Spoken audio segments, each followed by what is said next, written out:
books, The Hardy Boys While the Clock Ticked. Hi, I'm Natalie, your Maker Place coordinator here at Midland Public Library, and I must have lost track of time.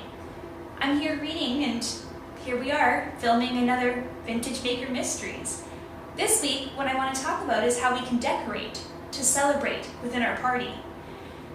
You know, Nancy Drew and the Hardy Boys, as well as other mysteries, usually surround plots that tick, or anything that has to do with clocks, or bells, or chimes.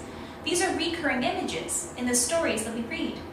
For example, the very first Nancy Drew book is The Secret of the Old Clock. There's also The Mystery of the Tolling Bell, which is a story that I introduced last time for our Vintage Maker Mysteries video. So if you're interested in decorating with clocks and other vintage ideas, stay tuned.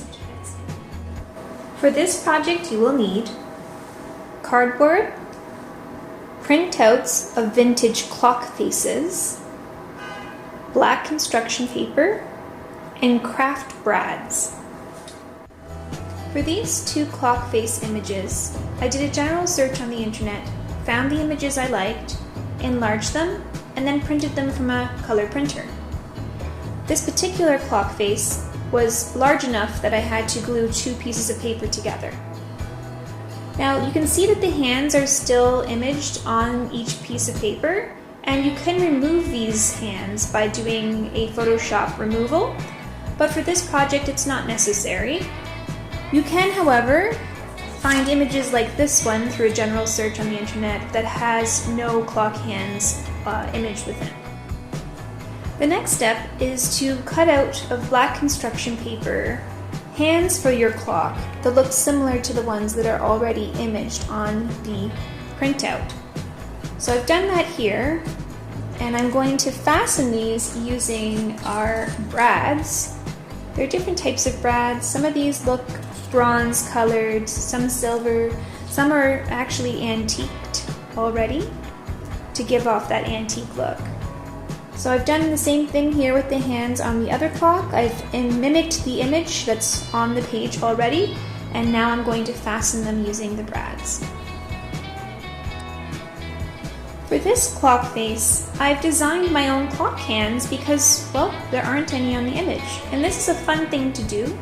You can be a designer of sorts with this activity and come up with your own special clock design. The next step is to glue your printouts onto a large piece of cardboard, cut them out, and this will allow for your clock decorations to be sturdy and for you to move your clock arms to practice telling time in an easier fashion. Finally, for each one of the hands we created, we're going to poke or punch a hole in the bottom.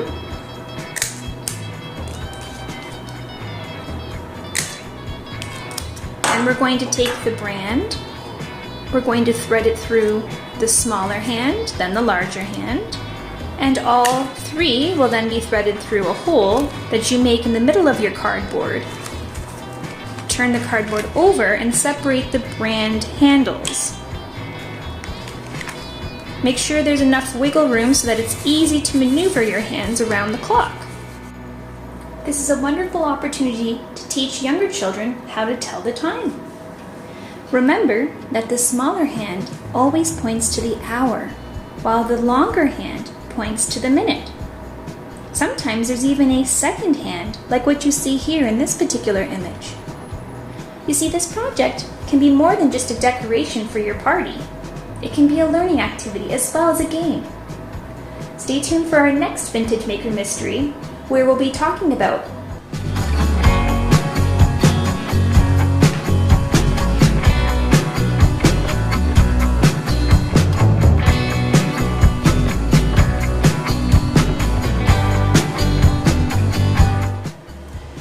oh goodness, I keep losing track of time.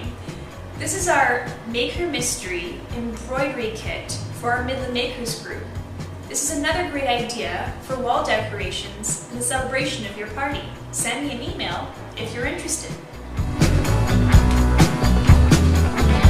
Sweets, and how to decorate sweets to enjoy even further your vintage mystery party. Thanks for joining. Bye for now, everyone.